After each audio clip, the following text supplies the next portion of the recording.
demonstrated this on a longer term basis than the Interfaith Council of Halton, whom, having shared different backgrounds, they have found a space to create such a wonderful condition where they can coexist in ways that I believe we all would love to pattern. And so I'm delighted this evening to have them join us to perhaps share with us some of the strategies and ways in which they do this so that we can all benefit, because I believe this is pertinent to the times that we're living in right now. So with that, I'll turn it over to Pardeep. Great. Thank you, Director Ennis, for that great introduction. And I think I can think of no better group to role model for us as a system and as leaders and as parents and as students in the community than the Interfaith Council. Those pieces that you talked about of how to get to come together and talk. And that's, I think, aptly the title of tonight's talk is Talk It Out. And I want to start off with just talking about the origin story. We're talking about the Interfaith Council and how did you come to be? And if it's okay with the Interfaith Council members, would you be kind enough to also tell us a little bit about your identity and how you are sort of in this space? That would be helpful. Okay, well, I'm probably the one to start. I am Maura Marie Hayes, and I'm a United Church of Canada minister and have been ministering in Oakville for over 32 years.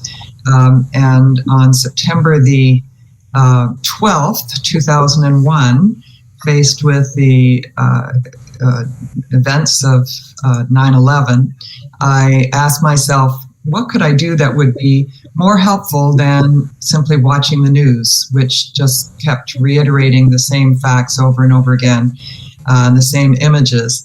And so I called the Halton Multicultural Council and asked if my church, Maple Grove United, could have a speaker from the Muslim community come to speak in our Sunday morning worship service on September the 16th. And Mufti arrived on Sunday morning with a speaker. He didn't speak himself that day, but he arrived with a speaker. And I'm going to let him pick that story up because it was his action that led us further on in our journey together.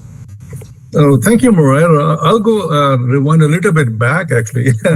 After an unfortunate incident on the 9/11, we had, interfaith prayers for peace, actually. Actually, it was Anne Mulvale at that time, the mayor. She organized one event where Morad and other people also got together. And then we had arranged a program in Al-Falah Islamic Center, which is in Oakville. And when again, Moro and other colleagues came by with all the faith groups together. And then after that, we had Eid al-Adha soon after some time after that. And then I invited again all my good friends, which we had developed relations with the interfaith community to Al-Falah. First, when we had that first program, we named it as We Stand Together, and then the Eid al-Adha program was titled as We Celebrate Together. And then after that, Mufti, I'm going to interrupt you since Pardeep gave me permission to say that those events, the Eid event and subsequent events, were attended not just by the people who had been meeting together, the few of us, but by literally hundreds of people. So we met at the mosque with representatives from the widest spectrum of the community who all spoke, and I know we had at least 50 people from our congregation, and I know other faith groups were well represented. And those meetings became really seminal to a shift in understanding, certainly of my faith community. So I had actually people who went down to the University of Toronto and started studying Islam as a result of their experiences through that time. Yeah, thanks for the reminder. Actually, in fact, besides the faith groups, we had police present there, we had OPP present there, many other governmental organizations were there too, besides the representative from the federal and provincial and city council as well. So then after that, I thought that, why do we have to really wait for something bad to happen to meet together? And then I thought there should be some forum where we can really regularly meet and discuss all the issues and learn from each other. So then I actually went to again Mayor Anne Mulvale. At that time she was very active, and I put this idea to her, and she gave me a few names, including Maura's name as well. And then predecessor of Stephen Wise, Rabbi Sirlowski. So I went to both of them. Obviously, I gave them the idea, and then Maura definitely got on board, and then Rabbi Sirlowski also got on board, and we became the founding co-chair, three of us together. And then we went leaps and bounds from there. And obviously, we didn't know much about other faiths, as we went through all these learning processes together. I think and when I roll back my also understanding, knowledge about other faiths, and where I am today, I see a huge, difference in my own understanding and, respecting others' faith as well. So I think that's how we started, but there is a lot more we can obviously share with you in our learning process. I think perhaps I could chime in as well, because at our first monthly gathering, we decided as a group that every session would include and begin with education. And that has continued through our time. And I'd like to use one example of a shift in my understanding, which became fundamental to the way that I could relate to people of other faiths who were different than I, or had different thoughts or beliefs or opinions. And that was when Mufti shared the Muslim practice of sacrificing in the springtime. And he described, and this was not something that I was comfortable with before this meeting, but he described how the family would go to witness the sacrifice of the goat, I think it was, in the spring, or lamb, and that this lamb would then be butchered and divided into three parts. And one part would be to take home for the family. Another part would be to share with wider family and friends and neighbors. And a third part would be for those in need. And what had been repulsive to me, frankly, emotionally, beforehand, suddenly became a challenge to my own practice. And I thought to myself, when I go to the store and I buy a package of meat, I'm not teaching my children about charity. I'm not teaching my children about respect for the sacrifice that creatures make for our well-being. And so that made me actually appreciate something that is not part of our history, our ritual, our discipline, but nonetheless raises up positive values that we share. Yeah. And so it's interesting. So we hear some of the origin stories, and I'm not sure now how to refer to people, because we laughed prior that we would speak some titles sometimes, a last name and a first name. And so there's the young and the old and the newbies. And so Rabbi Wise, we've heard from some of the founders, and, if you want to kind of share a little bit as well. Thank you. I think I sort of came into this already having the benefit of the hard work of the predecessors, creating this council, so that when I arrived in Oakville in 2007, I got an email saying, come to a meeting, and it was at the police station, which I thought was unusual, but I'm like, okay, well, why not? Let's see what happens. And right away, they were planning. They're good partners of ours, right? So, Yeah. Oh yeah. We weren't in the jail or anything. We were in a conference room. But it was funny to park amongst the police cars and like, where am I going here? Oh gosh, now I'm blanking on her name. Who was with us all those years? Jackie Gordon. Yes, Jackie Gordon.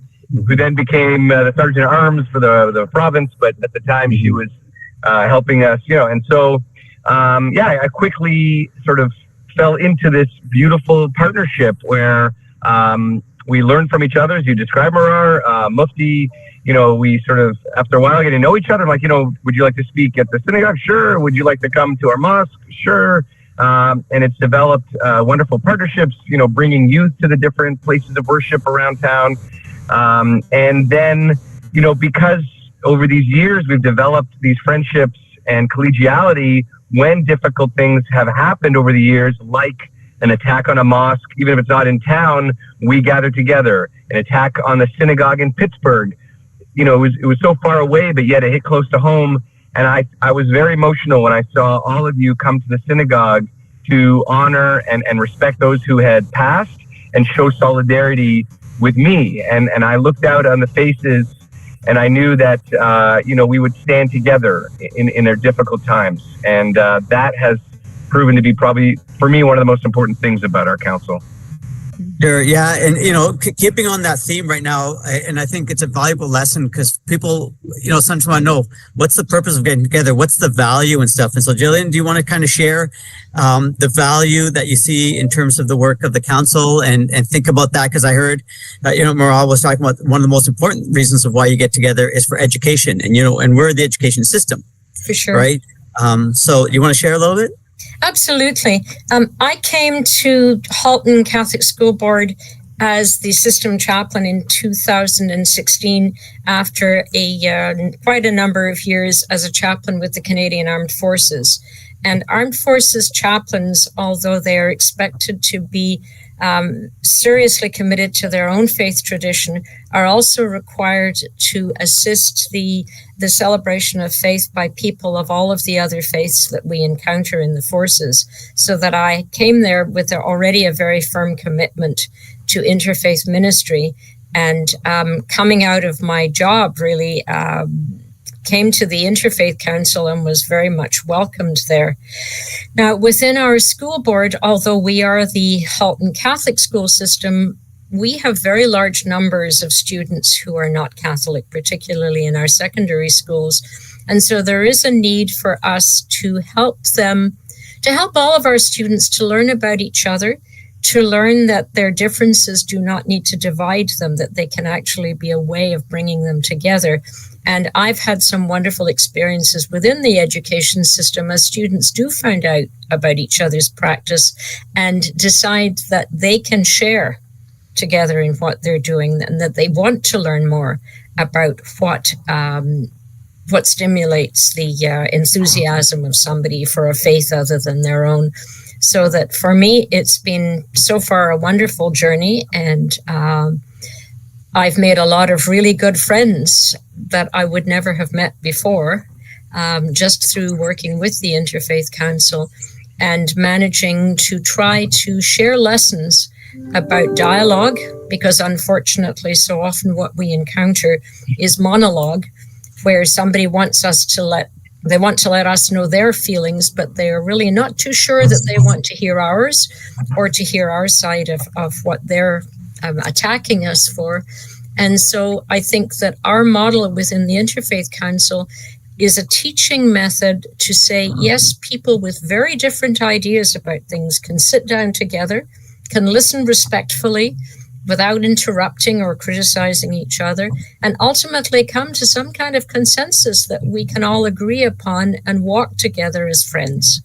So that I think that's a very important lesson. No, and I think you touched upon a lot of good points that I think are going to be touch points for a discussion this evening, and especially that aspect of a monologue versus dialogue, right? That you're here to dialogue and not using sometimes the faith term preach, for lack of a better word, right? And so Shaheen, please share some thoughts as well. Thank you, Patty. First of all, thank you everyone for being here. Name is Shaheen Sobhani. I'm a member of the Baha'i community here in Oakville. I moved to Canada in 2015 from the United States, so I'm probably the newest. Welcome. We're always open to you. and I'm Canadian now. I can show you my passport if you're interested, but I'm very proud of it. I work with Vito Rosen, who's really the person spearheading a lot of the activities at the Interfaith Council. And I'm saying this sincerely as an American and now a Canadian. The one thing I love about this council is exactly a lot of things that have been said. It's the power of consultation, the idea that we listen respectfully and understand each other's backgrounds and faiths. And, in the Baha'i faith, we believe in the unity of the human race. What better way to do it as I see it practiced in the Interfaith Council?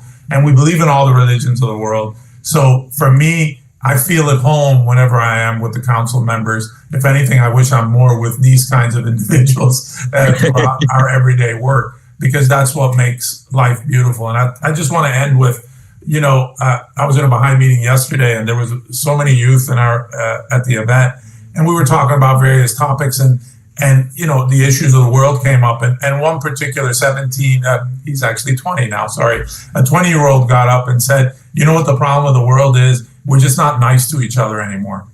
And he said, I'm sorry if I'm being so simple. And I said, that's one of the most profound things I've heard. If we can just focus on that, of just being nice to each other, no matter your background or your difficulties, that will take you a long, long way. So and I appreciate it.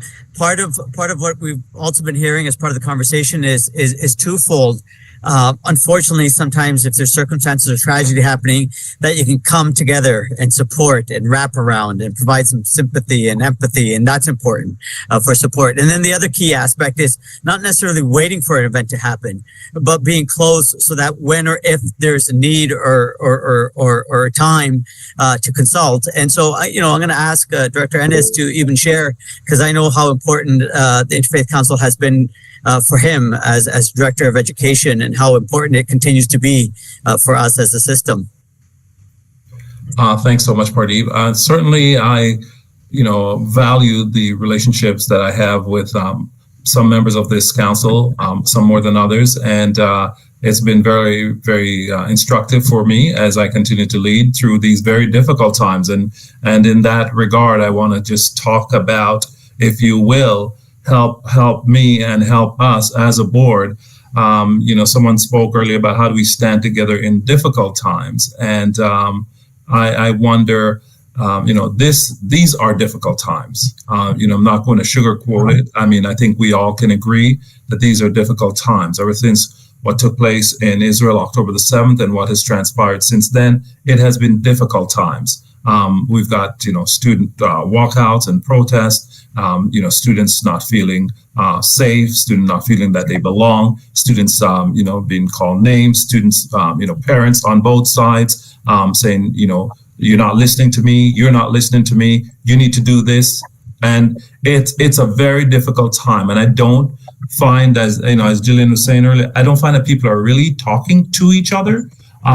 They're talking to me, certainly. I've heard it. They're talking to Pardeep. We're hearing it. They may even be talking to you. But I find that the people that are talking to me are not talking to each other. And so that's the challenge that I face. So what advice do you have for me as director and for us as a board, how to help students, communities work through these difficult times? I think our history of both relating to the schools, which we have done, and our first youth forum had 300 students and 100 teachers and police officers present altogether, representing every secondary school in Halton. And since then, we've moved from school to school.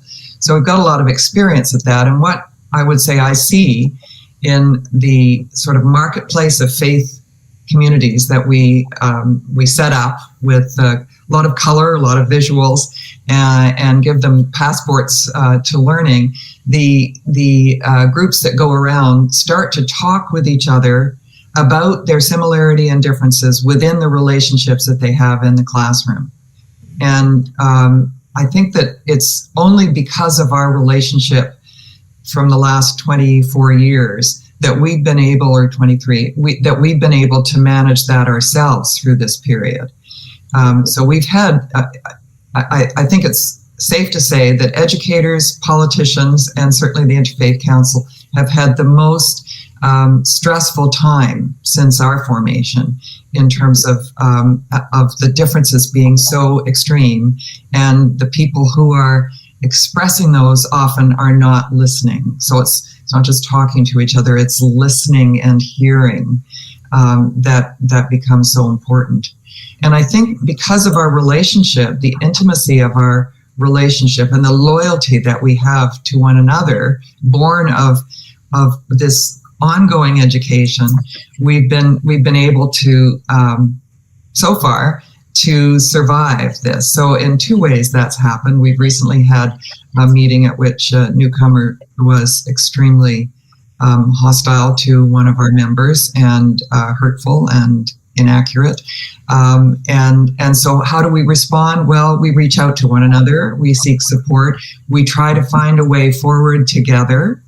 And in sometimes, and in this case, Jillian, as our chair, was very firm in stopping the attack. And the other area that we have carefully worked through is to try and create a statement that we can all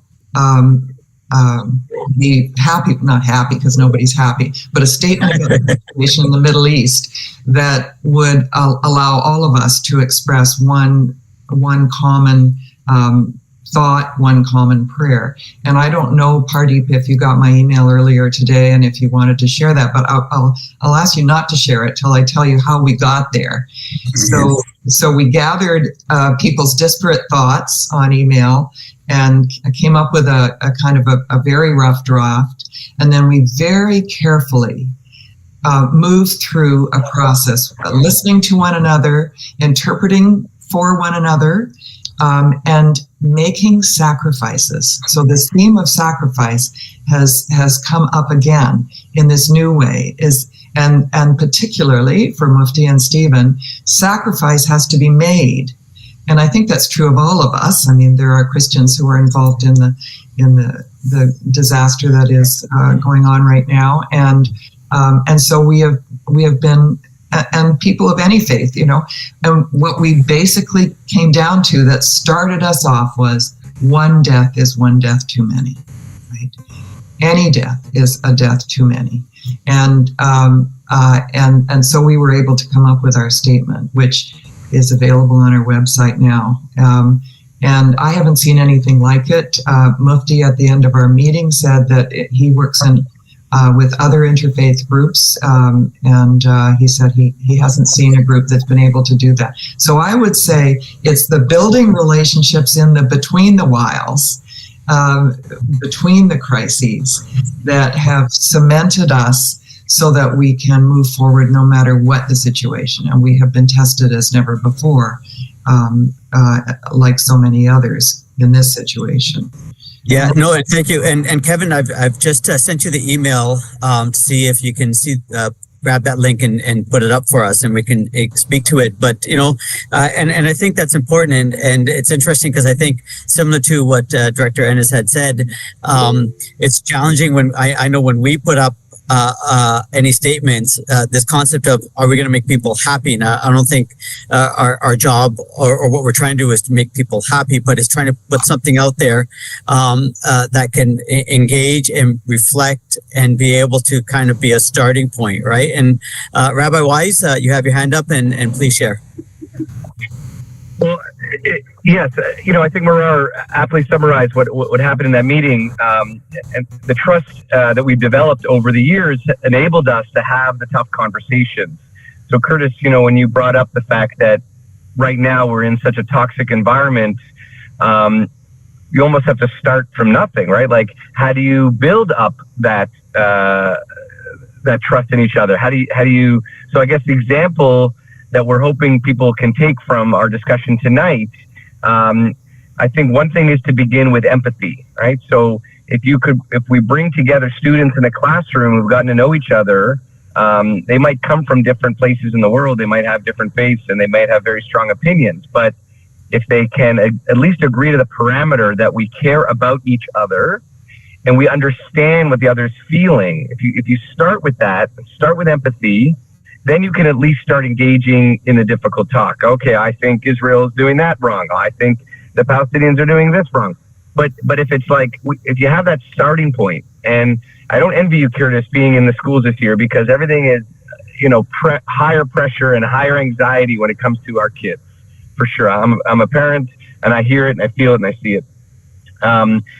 So that's the classroom side of things. You guys have a little bit more control within the Halton board. The parents, that's maybe the tougher nut to crack. How do you get parents who don't know each other, don't see each other, send their kids trusting in the school environment, and then the kids are coming home, like you said, who feel bullied, attacked, or not comfortable, out of place, and worse, bullied, whatever it is. I mean, how do we bring parents together? How can the schools be an example for society to show that parents of kids can get together and say, okay, we also, our kids are, that's a beautiful melting pot of this, or multicultural aspect of our schools, is that we do come from different places. Some are new immigrants. Some have lived in Canada for a long time. So we have the different faiths. We have the diverse backgrounds. So bringing parents together in some fashion to model, to do what we are doing here, which is, okay, let's introduce ourselves. Okay, well, now we know our names. Okay, it's not just the parents of so-and-so, the parents of so-and-so. We are all parents of sixth graders. Wow, okay, next ground rule. Let's talk today, but not, get into the Palestine-Israel affairs. Let's talk about something we can all at least agree on. Lunchtime at school, I don't know, something that's like, reasonable, that we can start to have conversation and get to know each other, talk it out. Okay, now next steps. Okay, so Interfaith Council, we did, Marar, our discussion about a statement does not come in a vacuum. I think that's the point we're trying to make, and we've made it many, many times. We built this up over time. So, Curtis, I guess our goal for tonight would be to kind of use some of what we've learned about each other and kind of use that model and place it in the classrooms, in the schools of Halton Region to try and achieve a little bit of what we have managed to achieve here in our council. Mm-hmm.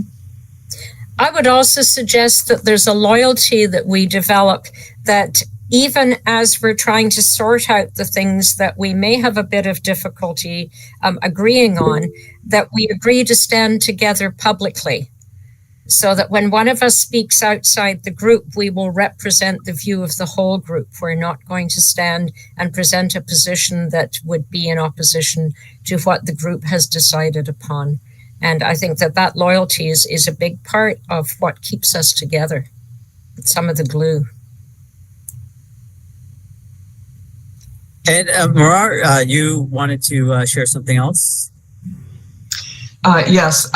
One of the tragedies for me in working with the school system is at least in the high school that's in our area, is the lack of the opportunity to study world religions. So on the Catholic school board, it's a requirement, and we get invited to more Catholic schools than we do Protestant as a result. And we also have more cooperation because there's a world religion teacher. But at OT, for instance, where I taught Protestant Christianity in the world religions course for many years, that course just disappeared.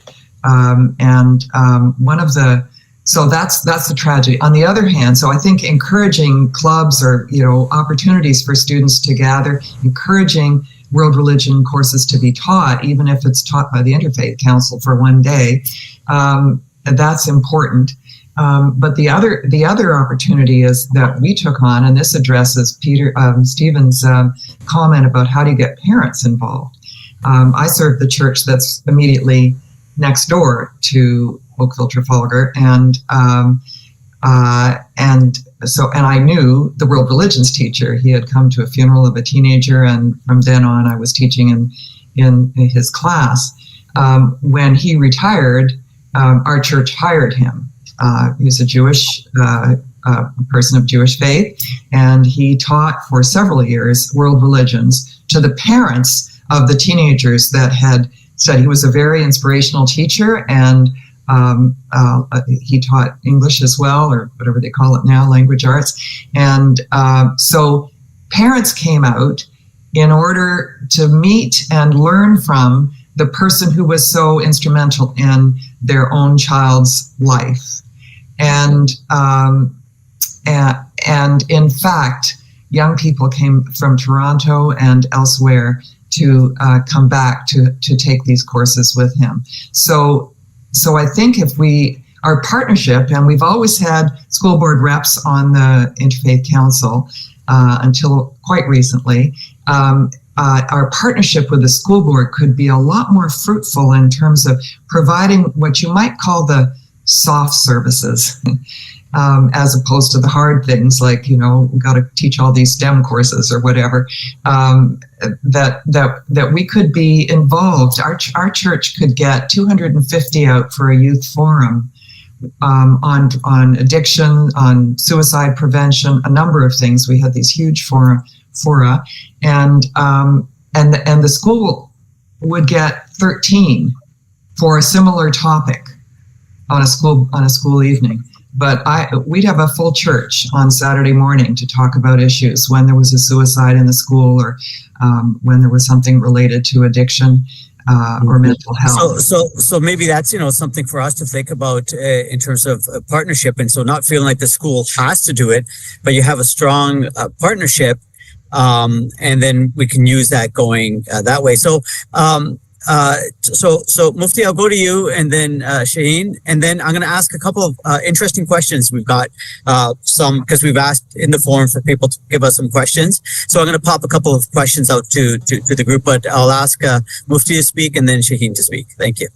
Yes, adding on to what Stephen and Morat has already mentioned about Curtis's question about how to handle the current situation in the schools. I think one thing that we alluded to very briefly about our Interfaith Youth Festival, where we bring all the faith groups to the schools and then spend a whole day, sometime 1 hour, sometime half a day, and depending on the timings allowed. That has been a great experience for us, that we've been doing it for over this last 24 years now. And we have found astonishing results among the students about each faith group. The pattern of that session of the day is that we bring all the faith leaders and they have their own booths generally, and the group of people, the students, they go to each faith group, and we give them a small booklet which has the set of questions to be answered from every faith group. So we call it as an interfaith passport. So at the end of the day, they have a comparative religious study in their hands. And we used to perform some scientific surveys before and after the program. And we found that the understanding about the faith group of other faith groups among the students rose by 85%. And similarly, the Halton police did the surveys, and they found that because of our efforts, the crime rate went down in the region. So that is a profound result of this small effort which we have been doing it. And to Jillian's point that there are many Catholic schools where there are 50%, even more Muslims are studying in those schools. And one of those schools, I've been there many times, and the Francis of Assisi in Milton, where I had led the Jummah, the Friday prayers as well. Plus also the last Ramadan, the school organized an iftar party to serve 500 students for the iftar. And the principal, the vice principal, the teacher, they were serving the food to all the students. So this is a great, role model that we have already, and I encourage all the schools to invite us, and we are ready to help you out there. As for the parents' suggestion, we haven't tried that yet, but we are open to the similar sort of model to have that for the parents as well. You can invite the parent council, and we can bring in all our faith groups together, and we can have an open discussion there. No, I appreciate that outreach, and parents are important partners for us as well. Shaheen? Yeah, I want to keep it short and sweet because I think questions and answers is the critical thing here. I just wanted to have a chance to speak to Curtis and Director Ennis's question about what we have learned not only as a council and what's worked. Again, it sounds simple-minded, but do we really listen to each other anymore in society?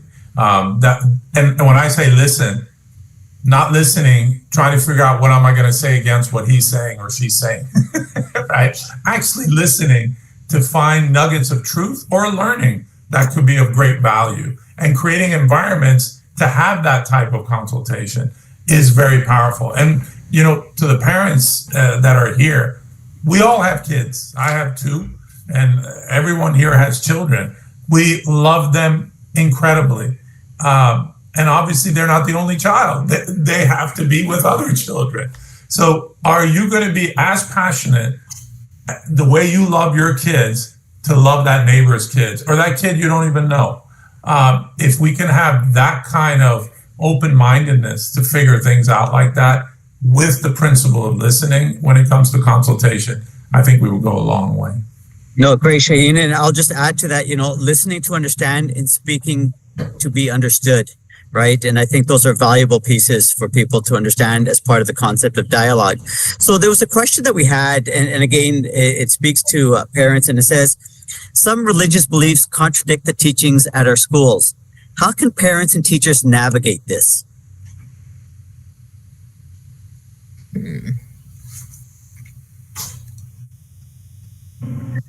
I guess we need more.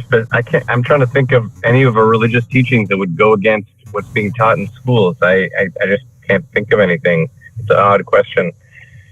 Well, I can maybe speak to a little bit. Sometimes there may be topics. So on the one hand, the Interfaith Council is talking about different religious practices, right? So that sometimes is contradictory because they may be speaking about a faith group and a practice, and it may be contradictory. We've heard things like and it may be even food practices, right? Because some may be halal, some may be kosher, and some faiths speak against kosher or halal, right? In terms of neither one of those, and so, or it may be around it's Pride Month, and sometimes issues around same-sex marriage or same-sex relationships, and so there could be a number of different things that are engaging, or even wearing, right? Because sometimes it's considered religious, sometimes it's cultural, but articles of faith, right? Why do some people wear it, some people not? Is it orthodox? Is it extremist? Moderate? And so you get a lot of that kind of language that's happening, whereas the parents and the value system at home, and sometimes crosses over between faith and culture, right? Manifests itself within the schools. And so how do you navigate those things and engage in conversations to talk about what is the secular world and how you're preparing families and students to engage in a world such as the Multi-Faith Council? Mufti? Sure, a great question. I would say, I think this is something that we come across often, actually.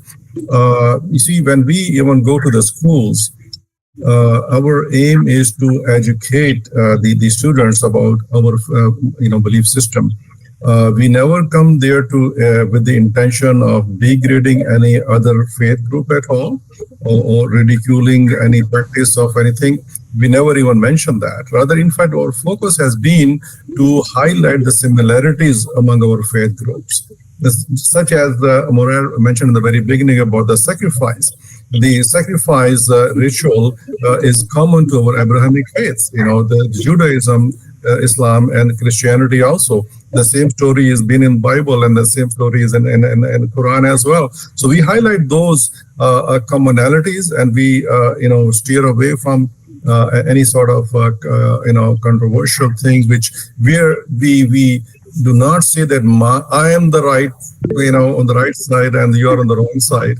So this is not our approach, never been, and should not be. Yeah, and I think that's an important piece, right? Because what we want to teach students, what we want to teach parents is it's not about being right. There's no religious hierarchy or faith hierarchy, but it's understanding how different people practice and pray and still can come together in that difference. Marar, you want to share something? I think that we've had some experience sometimes when the Interfaith Council has had to not in the school system so much as in community and political gatherings, has had to take a stand in defending accommodation for religious purposes. And I think I would just stress for the school system, reminding people that we are in Canada. And I think that our Interfaith Council, we can't create peace in the Middle East. We can't do anything except make a difference where we are. And we rely upon the charter of our country, which protects the right of religious observances and rituals. And so we've sometimes had to remind people of that when we're working in the community. So I would say that stressing the fact that this is Canada means that you are going to be exposed to diversity, and that you need to respect that because that's part of the ethos of being a Canadian citizen, and also that the accommodations don't normally, have to do with things that are going to change your life very much. So it's not going to change your parent's life if somebody sitting next to them is wearing something. The issue of gender identity, that's been, more difficult, I guess, and is perhaps the one that is most significant right now. But again, we're living in a country where we have laws, we have freedoms. They don't exist in other countries, but you're living in Canada, so you respect your people, and if you don't and behavior is bad, then there will be consequences for that. So you can have your personal opinion, but the standard of behavior has to be maintained. Sure. Yeah. And I think you touched upon two important things. One is we have the Canadian Charter of Rights and Freedoms. And then in Ontario, we have the Ontario Human Rights Code. And in fact, there's a phenomenal document from the Ontario Human Rights Commission on the policy of preventing discrimination based on creed. And it speaks to some of what you have all shared here, because it talks about a Supreme Court of Canada decision that talked about, living in a secular society and being in a secular educational system, that students are going to attend school and experience students dressing differently than what might be expected from home or from the faith, eating differently than what might be expected, and learning about different practices. And in fact, the Supreme Court of Canada calls that cognitive dissonance and says it's necessary for us to be able to experience that in Canada. And so thanks for sharing that. Jillian, you can comment, and then I'm going to ask the next question. Okay. One of the things that I would settle on is the fact that outside the door of my office is a copy of the Golden Rule poster, which essentially says that each one of us should treat others in the manner in which we would like to be treated. And that ultimately, even if we perhaps disagree with somebody's choices in life, we continue to respect the dignity of that person. And so we'll walk with that person, respecting them simply as a person, and from our perspective, as a much loved child of God who has been created in the image and likeness of God. So therefore, that does not give us the right to denigrate anyone, whatever our own particular preferences might be, that dignity of the individual has still got to be paramount. Sure. No, great. Thank you. And, I'm looking at the time and it's 6:45 and I knew once we start talking and engaging that time is going to fly. But I think this is an important question because it touches upon a number of different things. And we talk about a polarizing world. Social media is playing a big role in this. And when we're talking about dialogue, I'm not sure how much dialogue actually happens on social media. So any thoughts in terms of social media, interfaith, and just even towards, thinking about not engaging that as the place of where you want to actually try to have dialogue? Because at the end of the day, I've also heard from all of you repeatedly, relationship. And I'm not sure how much relationship can form on social media, but I just want your thoughts on social media because that's come up as a question quite a lot. Rabbi Weiss, we'll start with you, and then I'll go to Director Ennis. I think there could be so much potential in social media because really, I think, other than the fact that these apps want to make money, is that there was maybe a thought that it brings people together. If Facebook is, you have your face there and you have comments and then you can connect to other people who belong to certain groups of interest. But boy, has it spiraled in a way that is so unhealthy. People who can write comments and have no repercussions. They can write awful, horrible things about each other, spread misinformation, leading to points where people can just throw things up there that they don't even know what the words necessarily mean, phrases that sound good but have nothing underneath them. And I think it's part of this world and I worry about our kids who are so focused on getting so many likes because it triggers in the brain that people like me, and posting things that they hope will get seen by others as opposed to really natural, get out of that virtual space and into the real space.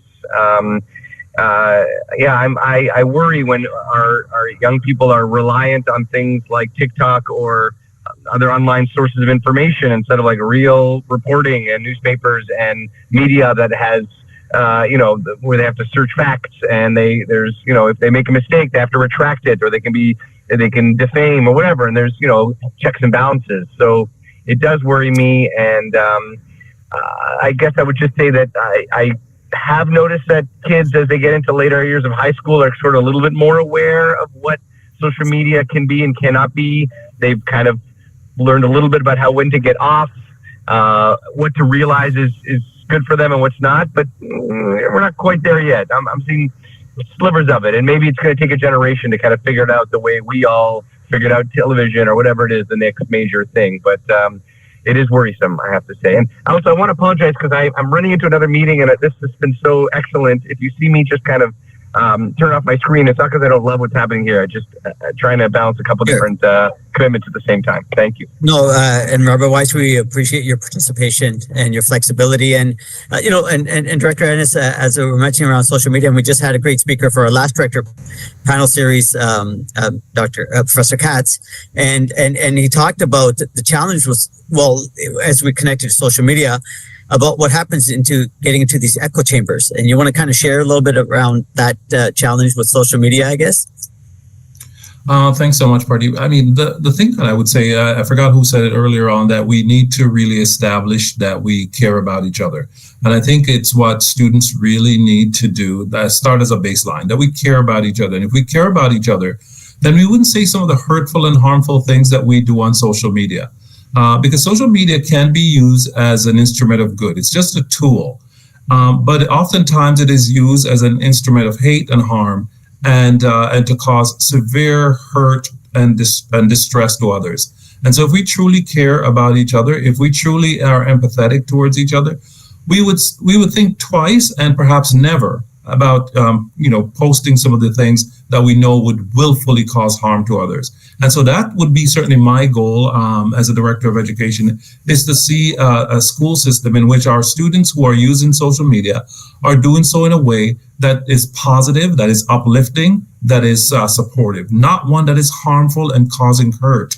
And and we see way too much of that. And so I would appeal to parents working with us as partners to talk to your young adults and your children about the harm and the dangers of social media and the impacts that it can have. Because one tweet can just disrupt an entire cause hurt and distress to an entire community. Just a few words, perhaps even one word. And so, let's not do that. And so that would be my instruction. I mean, in terms of the echo chambers, we know how these algorithms work, right? They feed you the things that they know that you like. And unfortunately, you create an echo chamber that you hear the things that you already like, and it's a confirmation bias. And you think that the ideas that you hold are the ones that everyone agrees with, when nothing could be further from the truth. So I would just offer those cautions. Oh, and thank you very much, Director Ennis, because that was a number of questions repeated to us when we've asked parents to put in questions from the community, and that did come up. And looking at the time, and just hearing some great nuggets that Director Ennis had just shared, I think I'm just going to go back around with everybody to share, I guess, your last minute of wisdom. When we're looking at the world around us and the role that we can play, the role that the Interfaith Council can play, and just something that you want to share out to, whether it's the students, to the parents, or just the community at large. Anybody want to start off? Yep, sure. Mufti, start off. Thank you.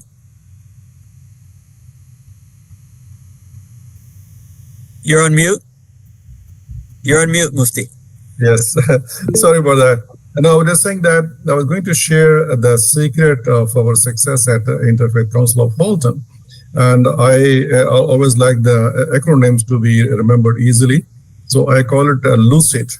That means listening, understanding, consensus building, inclusion, and diversity. So listening, understanding, consensus building, inclusion, and diversity. So these are the key principles that we follow when we are working together as a group. So we always have a great respect for each other, and we try to listen to each other, their point of view. Even maybe they are far on the other side. We always have difference of opinion, of course, but we come to build a consensus. And then we know that there's diversity of opinions, and we try to include everyone, and come to a common goal together. Sure. And just before I move to Shaheen, and for individuals, when you're talking about coming to this consensus, I want everybody to go to your website and read the statement on their own. I know we're thinking about putting it on the screen, but I think I want viewers to engage with the Interfaith Council Halton to engage that work. And so the website is interfaithcouncilhalton.com. And I think exactly what Mufti and Marar and Jillian and Rabbi Weiss and Shaheen were talking about. You will see what it took to get together to get this consensus statement, and it's powerful. And so I want people to sit with it at home and think about it. Shaheen, your thoughts? Final words? For me, with every passing day, the conditions of the world is creating despair. Let's not mince words. That's a fact. And the divisions even seem more severe. And of course it's going to affect us. We're human beings, and we see it, and we want to do something about it. But I think, as we're looking at humanity's sufferings, we have to be careful not to be paralyzed by them. I love what was said already, that we can change. Maybe we can't change the world immediately. We can, but not one by one. Where we can change it is our neighborhood, our community, and what we do in those communities. So with those concerns that we have for humanity, we should build communities, and we have to be the protagonists to offer hope in place of despair. We have to be the protagonists to offer unity in place of conflict. And I think that's the challenge, and it won't be easy. But if everyone makes an attempt at that, we would make a bigger impact than you think. Shaheen, thank you very much. And these are powerful statements, and I knew we'll end very strongly because, as you mentioned, when there's division, then create unity, and those are powerful messages. Marar? You're on mute. Yes. I would like to push us one step further by saying that interfaith relationships will actually strengthen your own faith. Mm-hmm. And so it's not only, and there's no only about it, but it's not just a way for us to either solve problems or to kind of keep the peace. It's a way for us to grow spiritually and in wisdom, and in turn, it will strengthen your own faith because you are able to converse with people. I used to teach at a private school, and I had people of different faiths, and the Christians never knew much about faith. But if I got 2 or 3 other faiths in the room talking about their doctrine, their beliefs, all the Christians were going home and asking their parents, what can we do to find out what we believe? We need that diversity, and it is possible, and it's wonderful, celebratory for us to be in relationship with difference, to enjoy an Eid celebration and a Hanukkah celebration together, right? To have the faith, we had the synagogue hosting the Muslim prayers, evening prayers, in the same building. This is something to celebrate. Absolutely, and thank you for those words, Maura and Jillian. Well, I would refer to the words of someone whom I greatly have respected in my own learning. And that is that if people learn from teachers, it's because they are also witnesses. So therefore, I think it's very important that we, to use the parlance of the day, walk the walk. We don't just talk the talk, but we walk the walk. And people are far more likely to want to find out what it is we're really trying to achieve if they see us trying to do that as well, rather than just talking about it. Great. No, thank you, Jillian. And, I just want to share a couple of things myself too. As we, first of all, engage in dialogue. And then while you're engaging, be open-minded and more importantly, be curious. And I think that will help you sit in great space to have dialogue. And I'm going to ask Director Ennis to share some final words and close us off for the evening. Thank you very much. It's been an honor and a pleasure. I think we could have probably spoken all evening and we still wouldn't have had enough time because all these little nuggets of wisdom are so important and so critical for all of us. And so I want to say thank you very much for joining us tonight, and I'll let Director Ennis share the last few words. Thank you so much, Pardeep, for your leadership this evening. And I want to just thank Mufti and Marara and Jillian, Shaheen, and Rabbi Weiss for your contributions to the conversation and the dialogue this evening. We entitled this Talk It Out because we do believe that we're in a world where we're not, I believe it was Shaheen who said earlier, we're not listening to each other.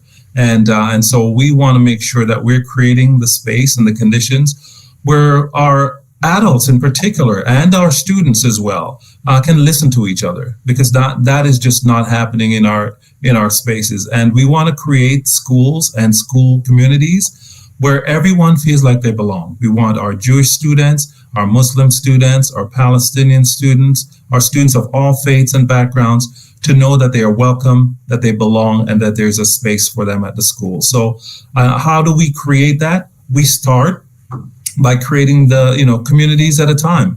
And so I am calling and appealing to each and every teacher, staff, and members of the HDSB community to build that community within their own school communities to make sure that we're listening to each other and we're providing space that supports each other to talk about how much we care about each other. And so I just hope that we can move towards that place of great hope. I know even in this time of challenge that we're facing, my hope still remains strong. So thank you so much for this time together. And